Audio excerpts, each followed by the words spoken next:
Welcome to Respec Games, where we respect games. This is Tail. This is Polo. I'm Polo. That's Tail. And this is Respec Gaming. Welcome to episode 4 of Respec Gaming. The gaming podcast is brought to you every Wednesday at 7 a.m. We appreciate you guys for listening. We appreciate you guys for rocking with us. If you're listening on Spotify, make sure you rate us 5 stars. Leave a nice comment so we can expand our horizons. And if you're watching on YouTube, hit the subscribe button because there is more gaming content on the way over on YouTube. Tell, how you feeling? Feeling good. Back with more for episode 4. Back with more so for exciting. Episode 4. I like that. Yeah, episode 4 of Respec Games. As we start off every episode of Respec Games, let's start off with our respect. I like to give a respect badge, and specifically to the gaming company THQ Nordic. Now, they would get a lot of slack, but THQ is like one of those developers that came back from the woodwork, from the brink of destruction. And there were always those B-tier studios that made just a shit ton of games. Were all the games great? No, they were not. With respect, they were not great. They were not all great, but they have some gems and they create stuff for the people who don't necessarily need every game to be a Last of Us or God of War or Spider-Man or Halo. And that is the part of gaming that is always a part of me, because I used to be that type of person that go to GameStop over in Bedford and just pick up those B-tier games like all the time and just play whatever. So shout out to THQ Nordic. They just had a showcase, and we're going to talk about that a little bit later in the news, but they get my badge of respect because they did shadow drop early access of Titan Quest 2. Now, if you're familiar with Titan Quest is an ARPG, an older ARPG, and Titan Quest 2 just shadow dropped the same day as their announcement, which I believe was sometime last week, and it's been going crazy. Now, it's only about 8 hours of content roughly in early access, but it's early access, and it looks and it feels good. I was in the closed beta for Titan Quest 2. It was an NDA closed beta, but I had a blast playing what I played so far. So much fun. I love Titan Quest 1. I played it a long time ago on an older computer, but I'm excited that Titan Quest 2 is in early access now. So yeah, I'm definitely excited about that. And then again, they get my respect for that brilliant showcase that they showcased last week. So congrats to THQ Nordic. Actually, I love THQ. They have I have fond memories with a game like Small Soldiers from them way back when. I used to love that game. Played it solo, but it had 2 days. Yeah, it had a PvP mode in there, and it was dope. But that was such a long time ago, bro. Mm-hmm. My with respect badge is gonna have to go to SonicFox and the Evo tournament in general. It's one of the most consistent conventions and like tournaments that's been held for so long, especially for the fighting game community. When so many others have had struggles with staying consistent and whatnot, I would like to say that Evo has been one of those ones that has stuck around through the pandemic and so much more. They've made the adjustments and everything. And since 2005, their confirmed location has been in Las Vegas, Nevada. But SonicFox has just tied as well for 8 overall Evo tournament championship wins with Justin Wong. Crazy. Which Justin Wong for years has been considered the GOAT of Evo. Winning in Marvel vs. Capcom, what it looks like 6 times, Street Fighter 3 Third Strike once, and Ultimate Marvel vs. Capcom once before he like retired from competing or had a little bit of a downfall. But our boy SonicFox, he has won in Injustice, Mortal Kombat, Dragon Ball FighterZ, and Skullgirls. So mostly his wins are coming from Mortal Kombat, but he has had a little bit of a stranglehold on Evo for a while, where even when he drops some and loses every once in a while, he has had those times where he's just been untouchable. So I would like to give my badge of respect to those guys, because fighting games are not easy. Memorizing frame data and combos, and to think about the first combo in a fighting game was in the original Mortal Kombat by an accident in coding, all the way to now where now combos are so prevalent and important in games. To SonicFox being the 2025 Evo champion in Mortal Kombat 1. Yeah. It's crazy to think about after all these years how a bug came to these big things in fighting games. It led to a major community and a conglomerate of just a place that I don't really touch anymore. I haven't really touched a fighting game seriously since Killer Instinct on Xbox One. That was the last time I actually played a fighting game seriously. However, we'll get to something a little bit later that I'm kind of interested in, funny enough. Okay. Yeah, so that's intriguing. All right. Make sure you guys join the Discord. If you're listening on Spotify, rate us and subscribe to the YouTube. But moving on to Vertical Slice, and Vertical Slice is a part of the show. I got to get a sound effect. Shing! It's a part of the show where we share what we've been playing and what we've loved about what we've been playing and how we feel about it. So you go first this time. All right. So my Vertical Slice is this time of month, every month. Pokemon Pocket, since its release, has released a new set at the beginning of every month. Okay. And I save up my resources because I am a free-to-play guy when it comes to these Pocket games, unless I'm like absolutely struggling. The only thing I do for Pokemon Pocket, though, is I pay the like $10 monthly little thing, so I get the premium membership stuff and the extra card pool every day. But other than that, I'm literally like basically free, but which is not free. But I've been playing the heck out of it, and I've even been ranked, going as high as Ultra Ball. I haven't made it to Master Ball rank, but I've been playing a ton of it, and this new set has it's the Ho-Oh and Lugia set. I even pulled one of the immersive cards, which is really cool. So the immersive cards, what they are is like, how you get normally like a holographic card or whatever. Right. In this Pocket game, basically the immersive card, you can actually look into the picture of the card, and when you do, it expands and shows a whole like art and landscape done. Now, what happens to suck is that this is kind of funny and somewhat news. For this pack, the Pokemon Company actually ran into some plagiarism issues, and it has new art coming on the card instead of actually showing the artwork for the card. So the card you got is plagiarized? It doesn't show any image. It just says new art coming because the artist who did the art copied fan art, apparently. Ooh. And not the original art that they were supposed to copy. Thus, my card is blank until they release the update to actually put a picture on my card. How ironic. But imagine though, you're a physical collector and you pull this pack and you get that card. That card's going to be worth a shit ton. A metric ton, but I don't think they're the same cards. Actually, I think they're entirely different artworks. Really? Mm-hmm. From the packs? I believe so. I thought everything that they released in the TCG, they released physical as well. For the regular TCG. Oh, this is a different. I think Pokemon Pocket. I didn't know that. Let me see. I'm just gonna check just to verify, but I think they're their own cards.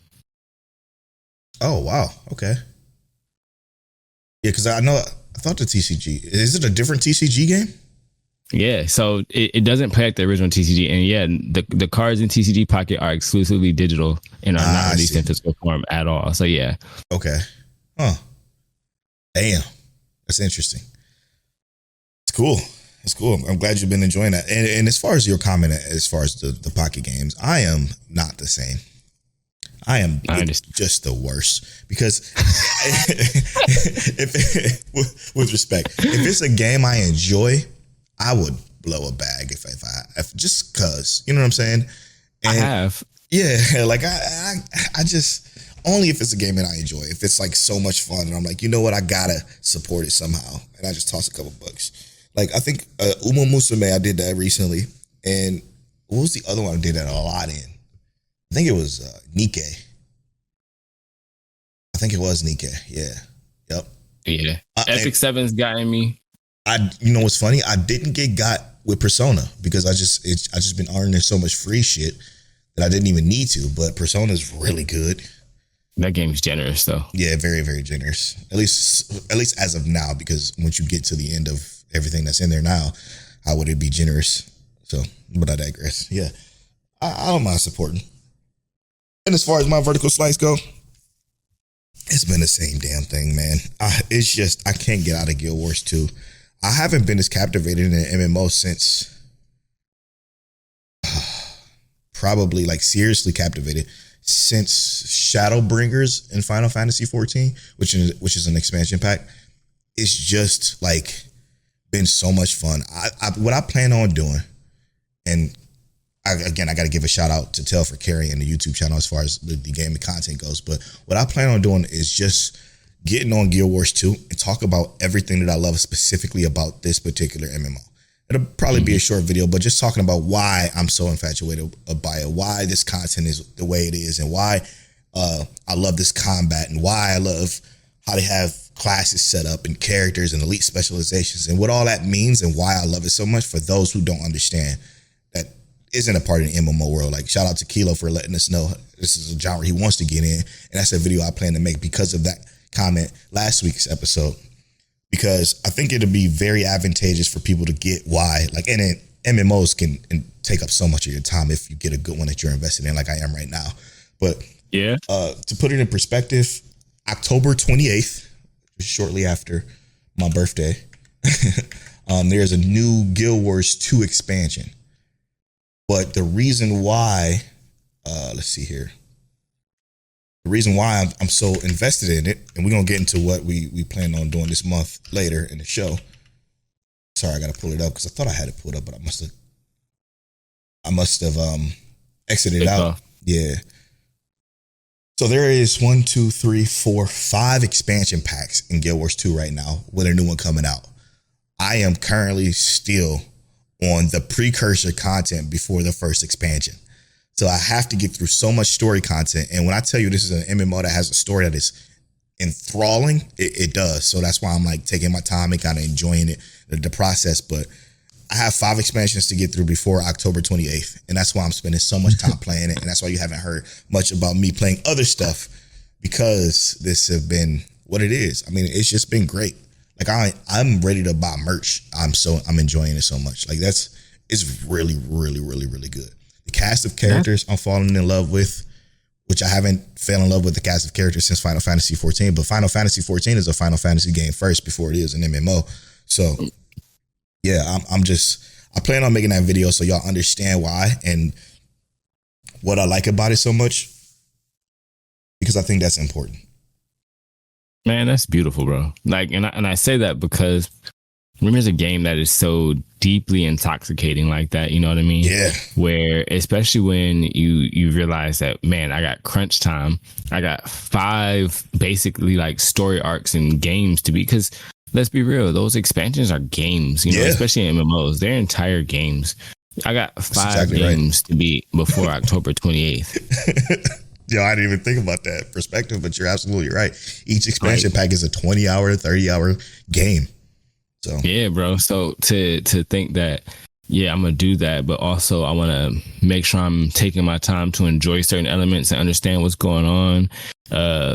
Of course, that's gonna take a lot of time. That's real, and that's dope. Yeah. That's really cool. I can't wait to get more into it. That video I think is going to be a big help though. So once people see it, they're like, oh, I get why he's like so invested in this and why it's so, because there's so many different ways you can get pulled. But again, we'll get to that video when we get to it. Mm-hmm. So let's address the community. This became a permanent segment on the show, which I absolutely love. Make sure you join the Discord and be a part of the conversation, just like our folks here did, both Phronzen, or you can leave a comment on the Spotify comment section. And we'll share it on the show, just like the Archivist, Christian the Archivist did, which is from our anime podcast as well. But addressing the comments, I want to address Frozen's comment first. He just said, I wanted to share my vertical slice. I've been playing Ys 8 lately. I took a little inspiration from you guys and decided to start trying out some game franchises I wasn't familiar with at all. I've really been enjoying the story of this game so far. Now, I will say this: Eves is like a whole. When you think of Final Fantasy, right? You think of whatever your Final Fantasy is, whether if it's Final Fantasy X or Final Fantasy VII or Final Fantasy IX, which are all brilliant Final Fantasy games, by the way. You think about those games, or Final Fantasy Tactics, which is one of my favorite Final Fantasy games. And they have all these captivating stories. Ys is like that, but it's much more obscure. It's much more in the background. They're a very old set of games, and Ys remind me of a game that we talked about in the Discord as well, and that's the Trails of series. So I am glad he's actually enjoying Ys, because that's a game series I want to pick up too. And he mentioned you don't know who that developer is. That developer is Niham, I think. And I think they've made literally all of them, even to this day. Let me see if I can find it. Here's the Eves. It's only a $40 game, by the way. I think he's playing it on Switch, but it's also on PC as well. Oh my God. Yeah, no, to put it in perspective, Nihon Falcom did the Trails series. And the one I've been playing recently, the Trails series I was playing recently before I started playing other stuff, is Trails of Daybreak. The Legends of Hero Trails through Daybreak, sorry. And that's been captivating. But they did all of these like wonderful Trails games, Ys games. Poof, yeah, they did a lot. They did a lot of content. So yeah, it's a great developer. These games are phenomenal. All of them are. The combat system is very unique. They always have JRPG systems that are so different from like your atypical, usual like turn-based combat. That is extremely interesting and intriguing, and great stories too. Yeah, I was actually looking at this and I was thinking I might have to take some of your advice on that, because the games do look interesting, and I would like to figure out where to start. Where to start is the hard part. I think Daybreak is good, even though there's some slight context clues you may be missing as far as characters go.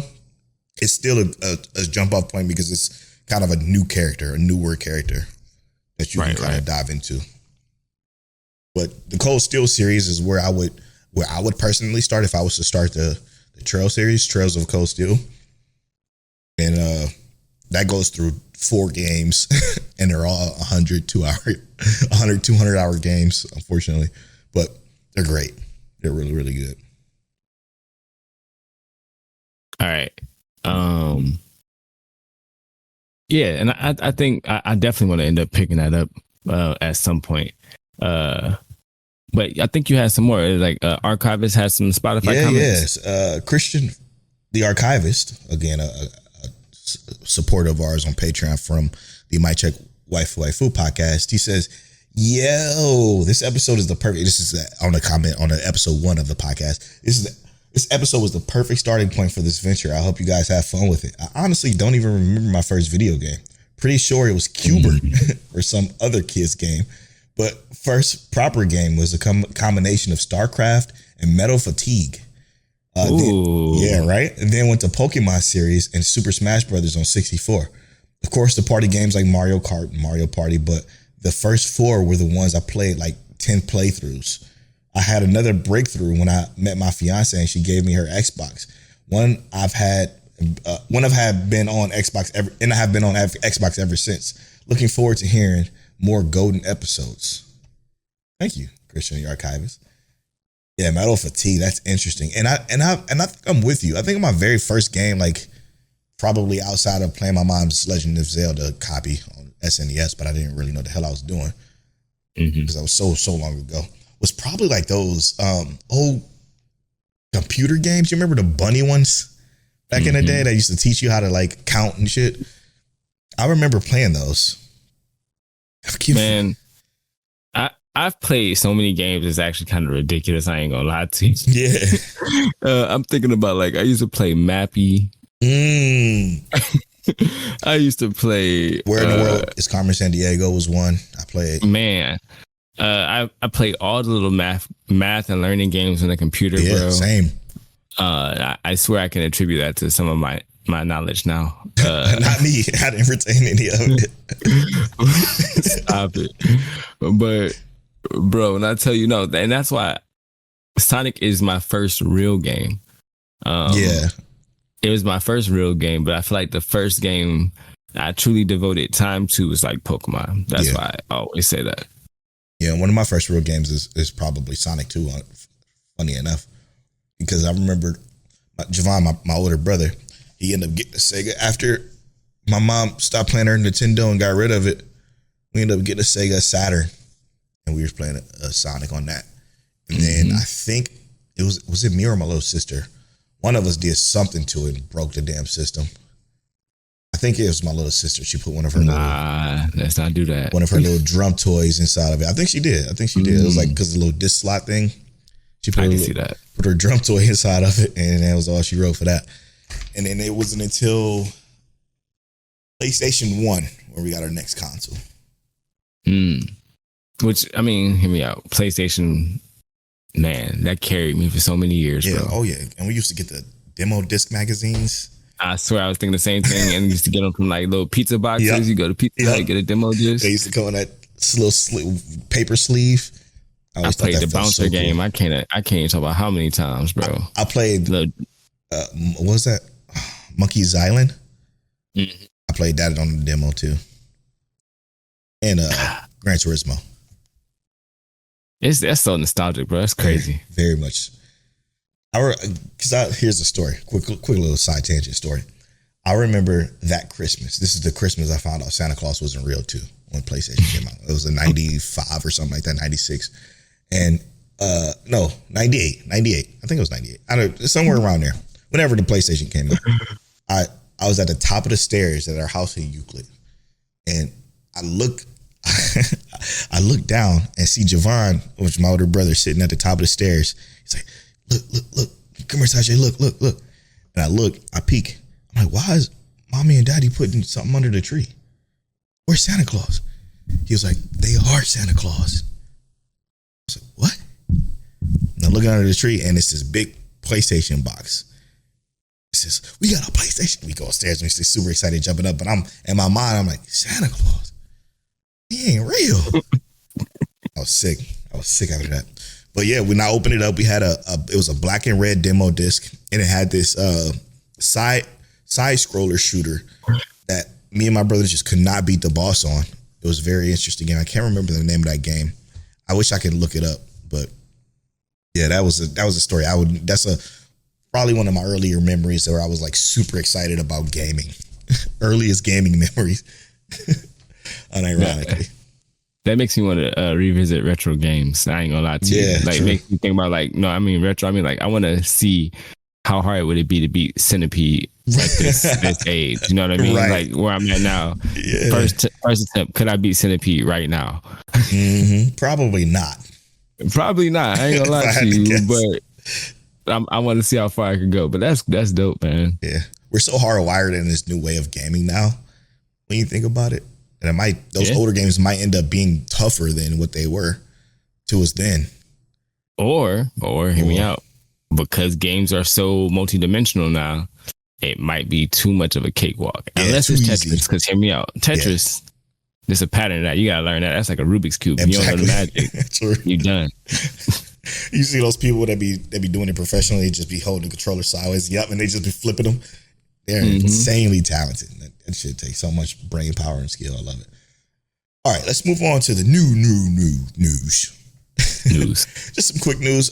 My news article is just the THQ Nordic showcase. There are a couple of games that I want to talk about that I'm excited for in this particular list. The list is long and the games look great. But there are Titan Quest 2. Obviously, we talked about that. But the Gothic 1 remake is one that I'm super excited for. It's an old school RPG that came out.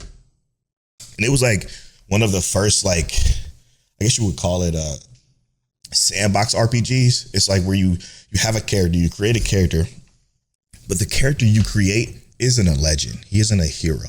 He's virtually a nothing.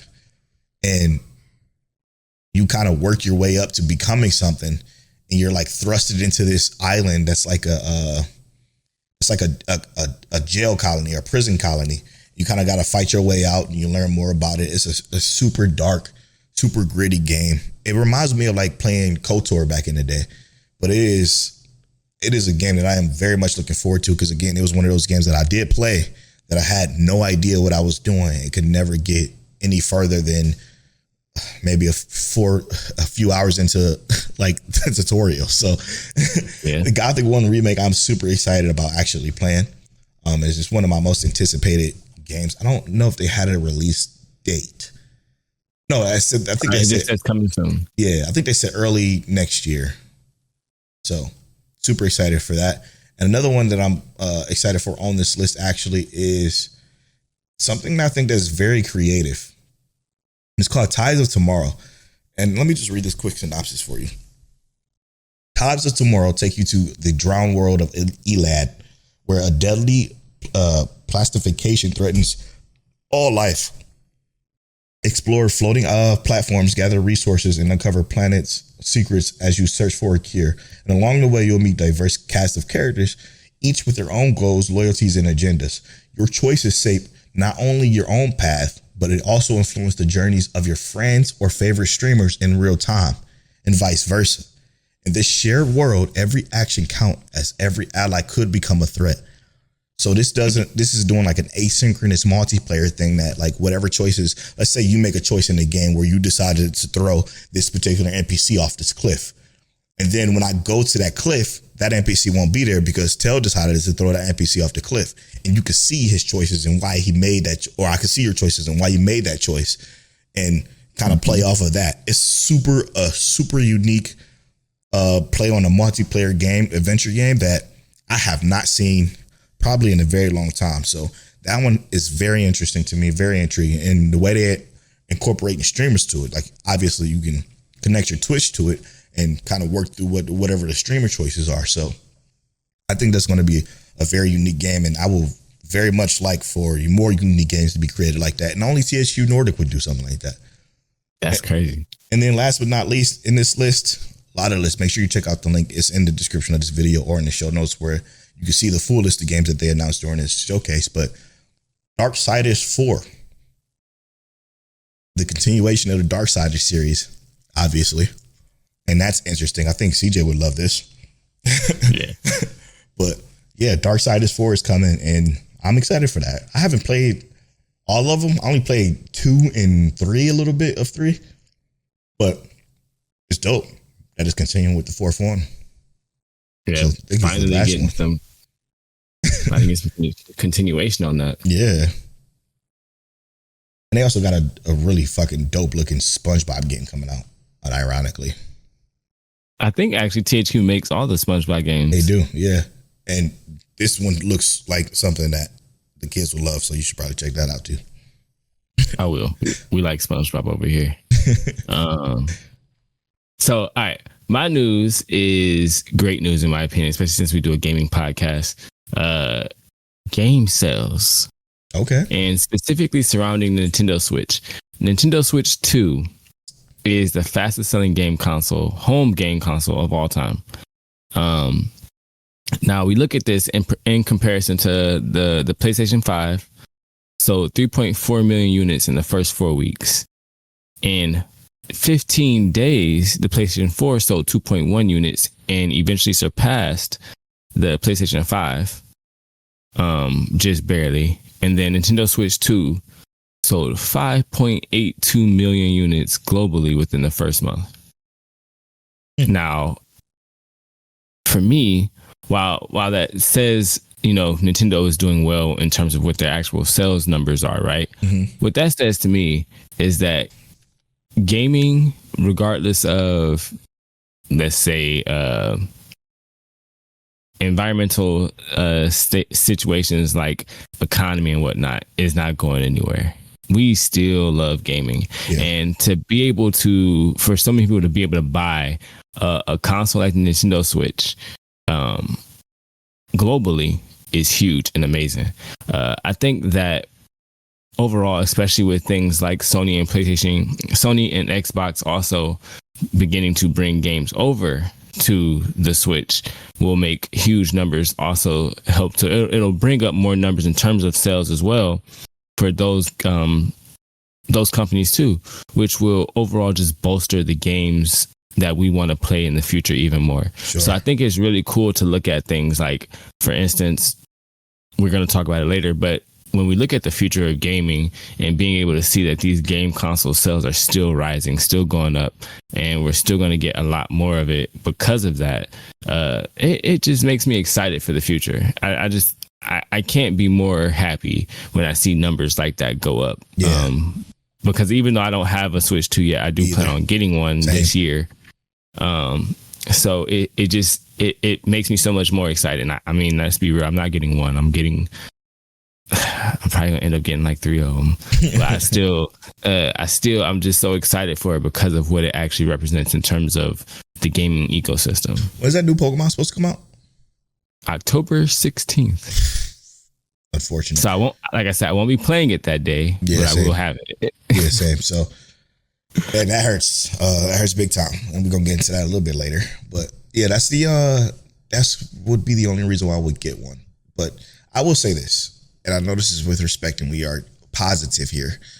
The price of it is astronomical, and I feel it's kind of a little bit overpriced, and I feel that way because of its capability still isn't there, right? Like, I watch a lot of Digital Foundry videos, and the way they did Cyberpunk breakdown of the Switch 2 copy is atrocious. Understandably so, because Cyberpunk is a massive game, but it's not great. And the fact that they're still so far behind in technology, but I mean, still sell astronomical, it's kind of a double-edged sword because, yes, it's behind and it's old still, but the sales are great, which means that do they feel like, oh, we don't really need to go all out when it comes to the internals of our next system. So let's continue to just make incremental upgrades and sell it again for even more expensive. Keep doing that, repeat, and rinse and repeat, which kind of is, again, double-edged sword because, yeah, you're getting more games, but you're running on a PlayStation 4 technology now instead of a PlayStation 3. So while I'm happy about the sales getting higher, because that do mean we get more games and more good games, because that Donkey Kong also got great reviews too, even if the frame rate is something that they talk about being not great on that one. I'm excited to see when the console can be quote unquote broken open and optimized properly, what other games feel like on it as well. And people do that. I mean, I'm talking about the developers specifically though. Like when they actually get into it, because it takes, in the life cycle of a game console, it take about 2 to 3 years for the developers to be able to optimize their games to be perfect for any system, no matter what it is. So, right. Like Last of Us 2 being able to be played on the PlayStation 4 is still the most impressive technology. Even though I'm not that big of a fan of the game, the technology there is impressive because I played it on the PlayStation 4. So. Yeah. And a lot of that comes down to condensing code and trying to get optimized stuff as efficiently as possible, which is difficult, especially when you're running it on older hardware that doesn't have the same strength and whatnot. Right. And you're still in the megabytes of memory. Right. And we also got to think about the fact that while the Switch 2 isn't as strong, there's not really anything that's doing a home and a mobile console like that. That's true. Well, Right. But Steam Deck. But there are ways that, they could implement it in the future to hopefully make it better. Yeah. I mean, just like Steam Deck is a perfect example of it. It's still not even up to that power yet. Mm-hmm. And that says a lot because Steam Deck has been out for 4 years. So, or whatever it's been. Again, I'm still happy for Nintendo for doing their thing though. And I really, really, really wanted to get it when the new Pokemon came out. But again, as we're going to talk about in Critical here, I'm not going to be able to do that. All right. Moving on. New and upcoming releases that we are excited for. I got 2 in there that I think we're both excited for. Me specifically for the first one, and then both of us for the second one. Because I do want to give it a try, even though we just talked about it earlier, but I digress. Mafia: The Old Country comes out August 8th, which is a continuation, or actually it's a precursor to the original Mafia games because it takes place even sooner. But this looks interesting. I love the fact that it's coming out at a $50 price tag. And I love the fact that it's not, maybe I don't love the fact, but it's not an open world Mafia game. Because the problem with the Mafia games is when they came out with the open world, they've always been so desolate that it took away from the overarching game of, like, if Mafia 3 was an open world, it would be such an even better game, because I still think Mafia 3 is almost a masterpiece in my opinion. But if it was an open world and if it was like a linear title, I think it would be even better. But every time they try to do the open world, like, it either ran bad or it didn't, it didn't placate to the story properly or it didn't fit the story properly. But what they did with this one is they took that away. They just gave it like little open zones, which is nice. I think it's better that way because it lets them focus on their story, which leads me to believe that the story is probably a shorter one, but that don't matter. I'm excited all the same. Yeah, I'm looking at it, and I don't think I've actually played a Mafia since like Mafia. Never played Mafia 3? 2. No, I don't think so.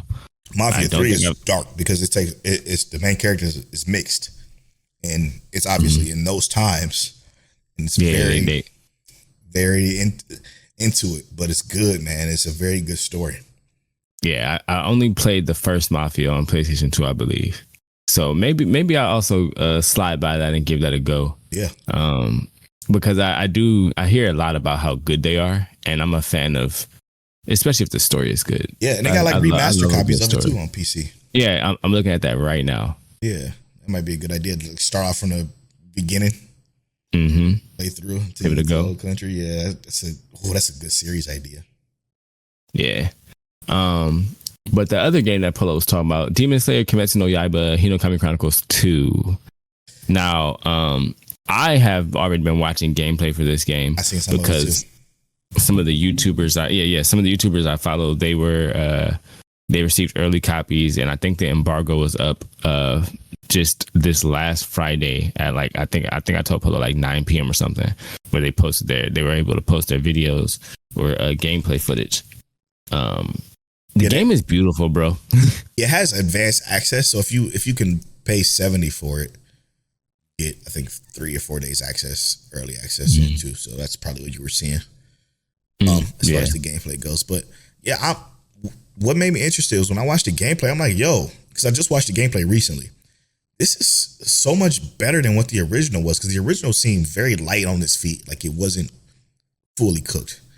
This one seems cool, man. I like the system, how like when you're playing a Demon Slayer, you get 2 people, like a support character and your main character. And if you're playing a demon, you get like a health regen that happens because you're a demon, obviously. So there's advantages to being both. While you get this support character as a Demon Slayer, you get to heal as the demon.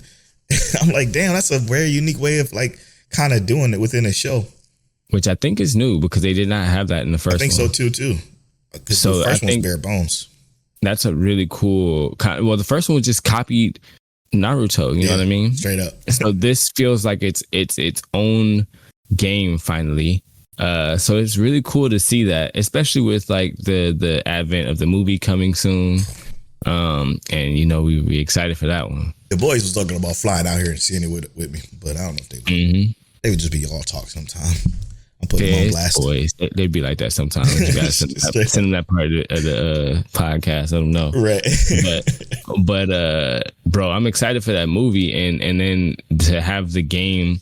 And I feel like these games always give little details that we don't quite get in the anime or we don't quite get in the movies. Like more manga detail. Right. So I'm actually, I think I might end up playing this just to see what it's about. Me too, only because it just looks fun.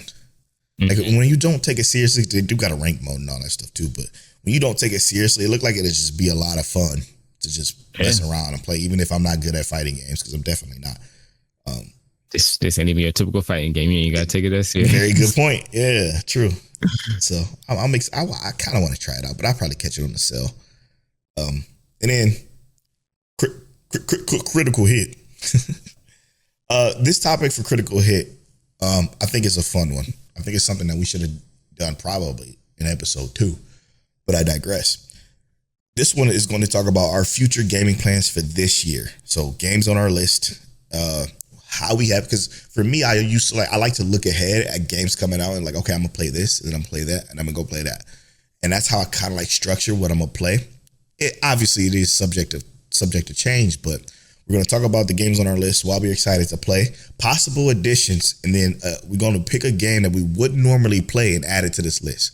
Now, that don't necessarily mean that we're going to play it, but we're just saying that let's look at a game that we wouldn't normally look at to just kind of add it to our list to see if we wanted to. And that's inspired by Phronzen, by him taking the leap and trying ease. So I think we should go ahead and get started with that. So what is the next game on your list that's out in the future in the more recent sense? With games that come in September, right? And it's kind of crazy because I specifically thought about this a little bit ago when I first started seeing a little bit more talk about it. This is not a game I would normally play. This is actually a game my wife would normally play. So I saw this, and I know this is not that segment yet, but Silent Hill F. I don't, and it's not that I don't play horror games. I just haven't been obsessed with them like I was when I was a kid. Like when I was a kid, that's all I used to play a lot of times. Like I think for years I was only playing horror games for a little bit on my PlayStation, like Resident Evil and stuff. There was a long time where I was strictly playing that. Yeah. And that's before I even met Polo. But Silent Hill F is a game that specifically comes out next month that I really do want to give a go, that I would not normally play. I normally would not have that in my library. So I do think I want to give that a try and just play it alongside my wife. And ironically, Polo don't do scary. For everybody that knows me as my streaming career, I don't do scary.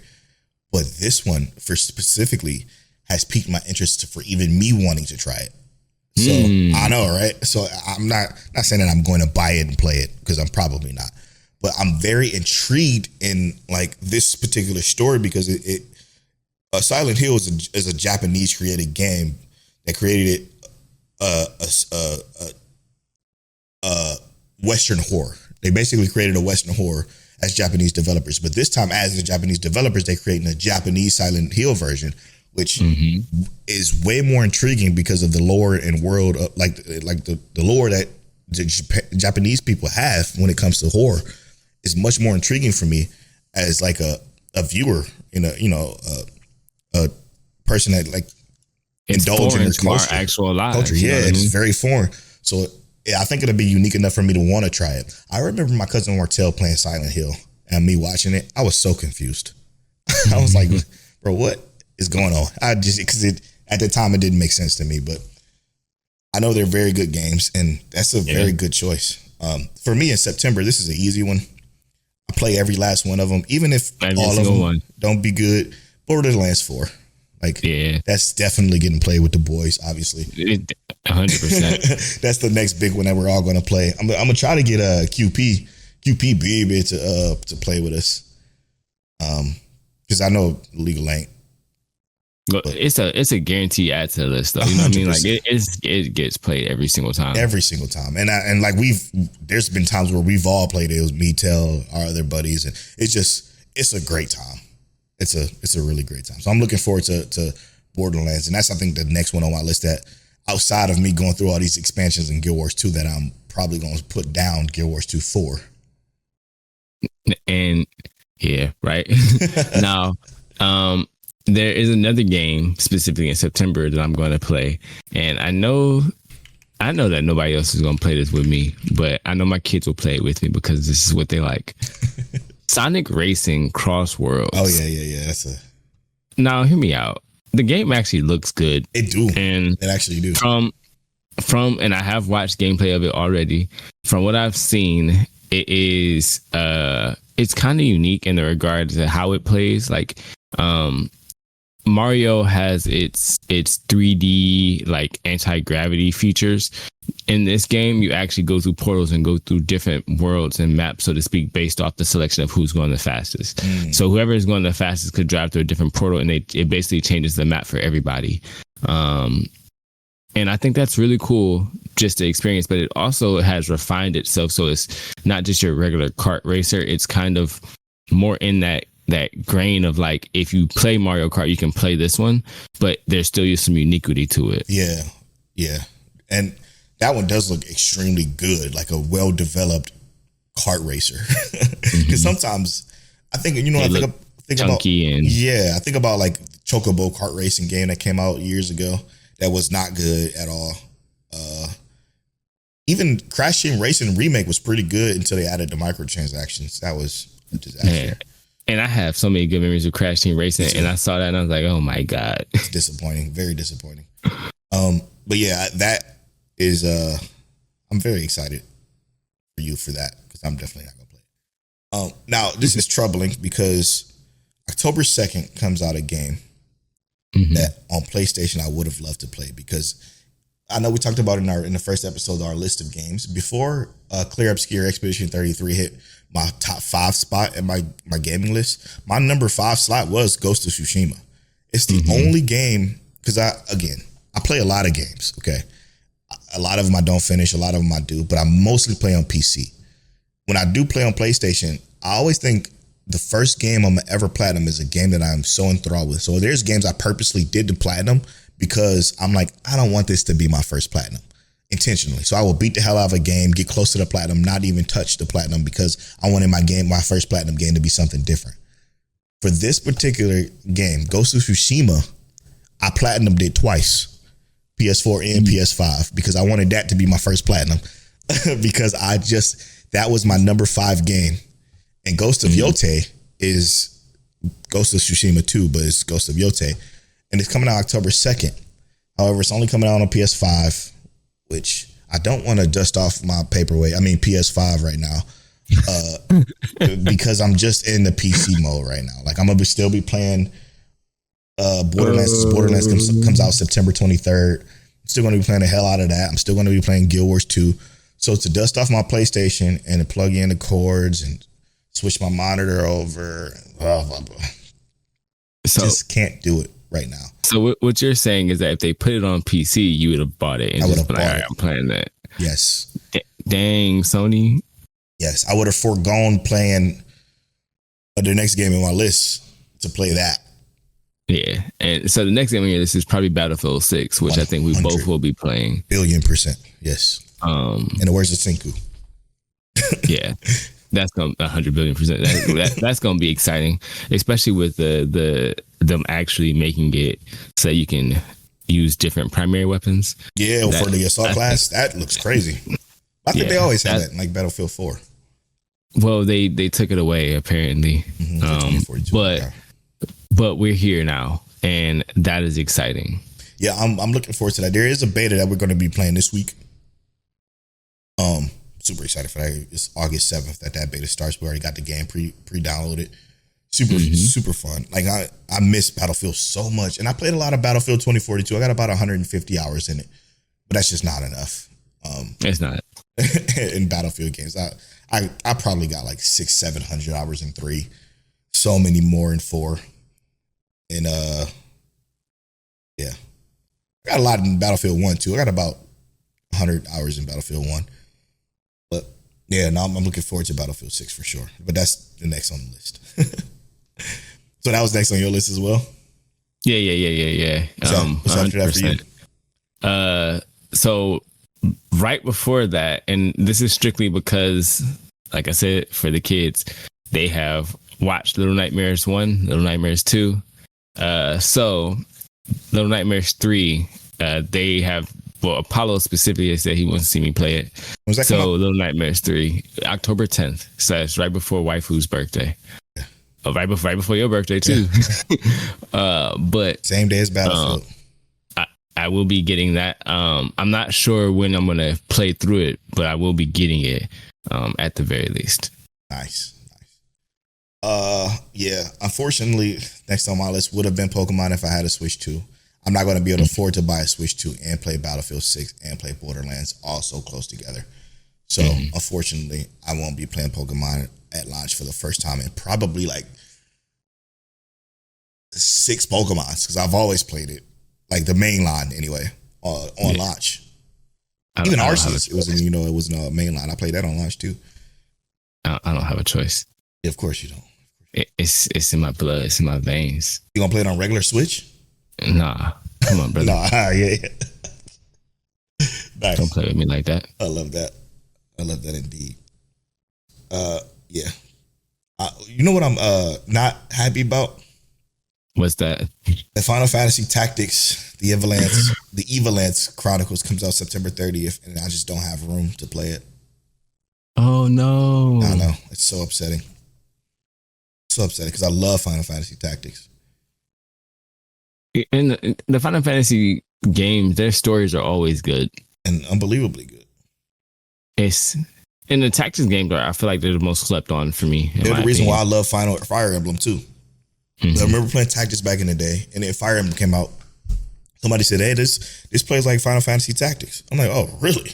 Turn on Fire Emblem and end up liking that better, but yeah, it has some quality of life updates. After seeing Final Fantasy do it for so long. Yeah. Also, August 28th this month is another game that I wanted to play, and that's Metal Gear Solid Delta Snake Eater. Are you gonna play that one? No. Really? I can't. There's no way. There would be no way for me to play it. No, because then you got Guild Wars 2 beta, or not beta, DLC or expansion. Sorry. Well, that's in October though, October 28th. But I got to get through all the previous ones. So, yeah. Yeah, brother. I'm sorry. You got a lot. You got a lot. Those are my possible additions. Now, let's see if we can find a game that we wouldn't normally play to add to our list, shall we? Yeah. So okay. I'm gonna just go with this. Ooh, I'm ready already. And I'm right off the top, because I looked at this, and my brother Polo said it was one of his favorite games of all time. And I'm like, how is this one of your favorite games of all time? And he played through so many of them back to back, right? I'm so curious. The Yakuza games. So I see that Yakuza Kiwami and Kiwami 2 remastered of the popular Yakuza titles are coming to Switch 2 on November 13th. I'm not going to play them on Switch 2. Okay. I'm not going to play them on Switch 2. But I thought about this a long time ago, and this is what made me think about it, seeing that they're getting remastered. I decided that I think I want to add those games to my list because Polo loves them so much, and I need to see why he loves them so much. Oh, they're so good. They're so good. That's like my top 5 is what my top 5 is. Yakuza series is number 6. Like it's there. Like it's just so good. That'd make me happy if you could ever get to it. Oh my God, I'm so excited. It made my heart drop. Well, yeah, I had thought about it for a long time. So I was like, I'm gonna do that. I'm gonna do that for sure. I think every single Yakuza game that I played, the only one I didn't beat in the series is Ishin. And Ishin is a completely different side story that doesn't have anything to do with any of the main anything else. It's like completely off base because it takes place in the past, like in the Edo period, and it has like they're all samurais and they all have completely different names, but it is the same characters, but they're different names and different lives and different stories. So I played a lot of Ishin. I played about 26 hours of it, but I didn't beat it yet. But I will say this. Every single Yakuza game, mainline Yakuza game that I played, including Like a Pirate, all that, I cried. At least once. I mean, yeah. It is. I mean, it's probably worth it. So captivating, bro. And I played all of them. I played even 3. All the Yakuza games. I played every last one of them. I don't know why. I just got an adrenaline rush. Yeah, I can get the complete series for $120. That is a steal. Wait, even the Like a Dragon, Infinite Wealth, and all that stuff too. No, I think it's Yakuza 0, Yakuza Kiwami, Yakuza Kiwami 2, Yakuza 3 remaster, Yakuza 4 remaster, Yakuza 5 remaster, Yakuza 6 remaster, Song of Life. Okay. No, that's still a great deal. God, I played all of them, and I would suggest, like, when you play it, just play it through. Don't even worry about side shit, even though the side shit can be very tantalizing. Just play through the story and just enjoy it. And it could take you maybe 12 to 15 to 20 hours, depending on the game each. Dang, you know what? I could have got it for even cheaper. Really? Because I missed the Sega Summer Sale. Oh, no. There was a Sega Summer Sale? June 26th. Ooh, save up to 75% on Like a Dragon and Yakuza titles. Oof. So you may be able to catch it on the sale again. Hopefully. Yeah. But I think it's Yakuza 0 and then the Kiwamis is how you would play it. So. Yeah. Oh, God. I already added it to my cart, so it's there. Awesome, man. Awesome, dude. I'm so excited about that. Favorite game series of all time. Now, as far as the game, I got to add, huh? Oh, you know what else I'm salty about, Till? That I should have talked about in the previous bullet point? What's that? Dying Light, The Beast, man. September 19th. I could have played that before, if I didn't have Guild Wars 2. I could have played that before Borderlands, and that would have been a nice transition. Yeah, I do want to do a good Dying Light playthrough, but man, I feel like it just takes a little bit more time than I feel like, man, there's so many other games that's coming out that I want to invest some time into, brother.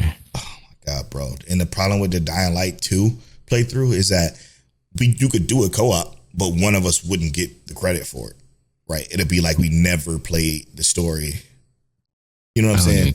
I don't even care about none of that for real. If we did a co-op, I ain't gonna lie to you. I don't need the credit. I just want to play the game.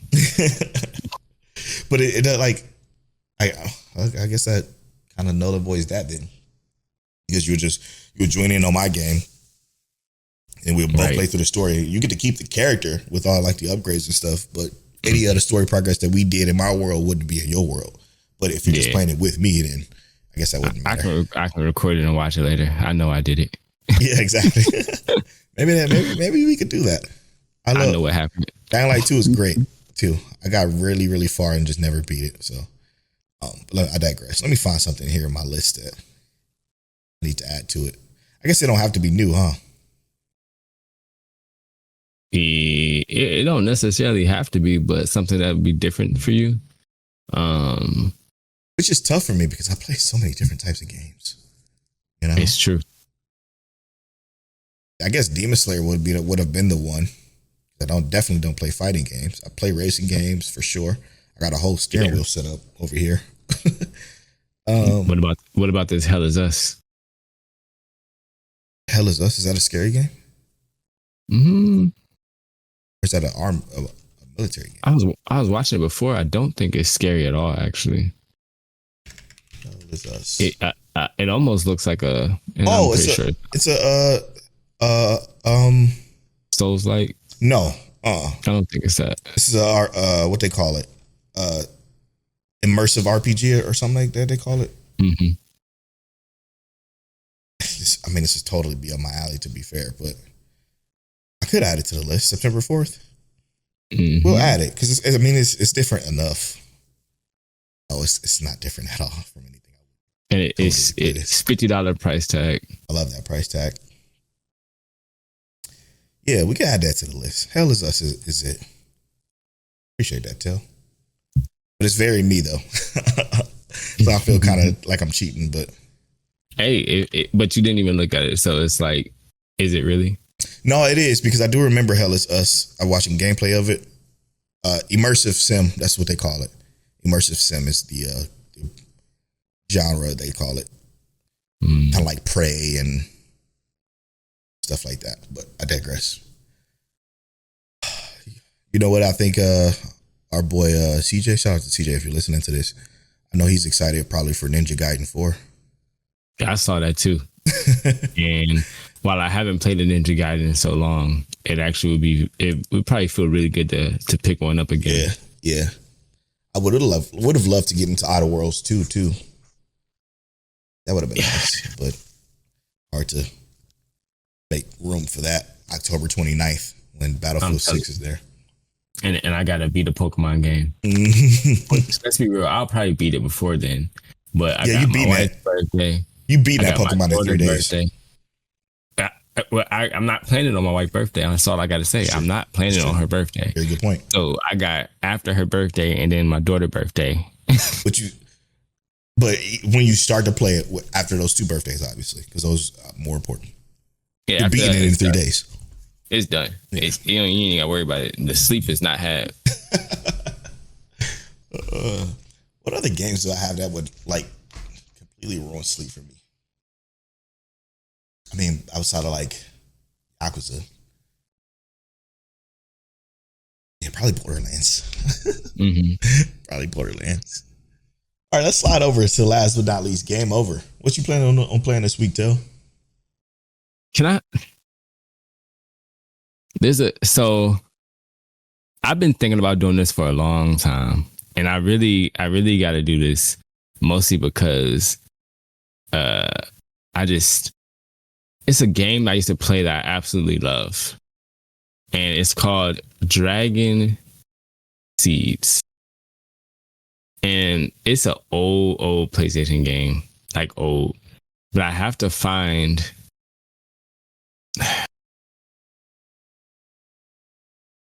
The disc. Oh shit! I have to order it. Oh damn! Because I don't think it is purchasable like as a new copy anywhere at all. But I love it. I love it. You can't find it on Steam or GOG or something like that. I don't know. Let me see if it's on GOG. I didn't look on GOG. This is what I want to play. I want to play this. But if I want to do it the legal way, is what I'm saying. Of course, yeah. Basically, it's you start off with an egg, and you put in this prompt, and the prompt that you put in puts out this certain kind of dragon for you. The dragon can be wasp shaped. It can be like your standard earth dragon, like the red dragon can be a yellow dragon. Oh. And basically what you do is you and it's kind of messed up, right? Is that you raise this dragon until it dies. Oh. And the very first thing you do when you get your dragon, you get into a fight with an older dragon that is way stronger than you. And you either beat this dragon or you die to this dragon. And then you have to get a whole new dragon. So it's like, it is this, and it's not hard, so to speak, in terms of like what the gameplay is, because it's literally rock, paper, scissors, right? Okay. It's you have a shield, and your shield will send the enemy's attack to them, block an attack. They have a sword, and your sword can do a slashing attack that is a little distance, or you have a dragon blast. The older dragon has several more of these than you do, so it's at a big advantage. Yeah. But if you're able to keep your first dragon, you kind of get a head start. Your goal is to become like the champion of this like tournament and essentially win. But you basically, as you play, you get better dragons by changing this prompt and growing a stronger dragon, training them, and then getting to the end of this tournament. And eventually you fight ancient dragons, and they will either body you or you body them in exchange. But if your dragon dies or loses, you have to set it free. And I remember playing this game on PlayStation and getting really far to basically like the end, my dragon dies. Or if they get too old, because if you take too long to get to the end, they will get too old and they will no longer fight. You have to set them free. And I remember being super sad, like, bro, I was so close. I was so close. And now I want to see if I can actually beat the game. I want to see if at this age, could I beat this game? Interesting. That sounds really dope. And you said you can't find it anywhere? Well, actually, I was looking at it and I found it, but it's like I gotta verify that it's actually authentic. What you mean by that? because, you know, people sell stuff and sometimes it's not like the real deal. You know what I mean? Mm. Okay, I got you. Picking up what you're putting down. Oh, yeah. All right, and for me, easy. I'm going to be playing more Guild Wars 2. Like I said, I maybe this week I'll make the video on why I love it so much and what about it is keeping me so captivated. And hopefully that give people a better understanding. So, I mean, let me know if y'all even care about that video or not. If not, I won't waste the time. But I think I want to look into doing that. But anyway, so that's it, man. Any last words? Nah, brother, that's it. It's been I've been Polo, and that's been Tell. Remember, respect the game, respect the gamers, respect the developers. See you next week. Peace. Peace out.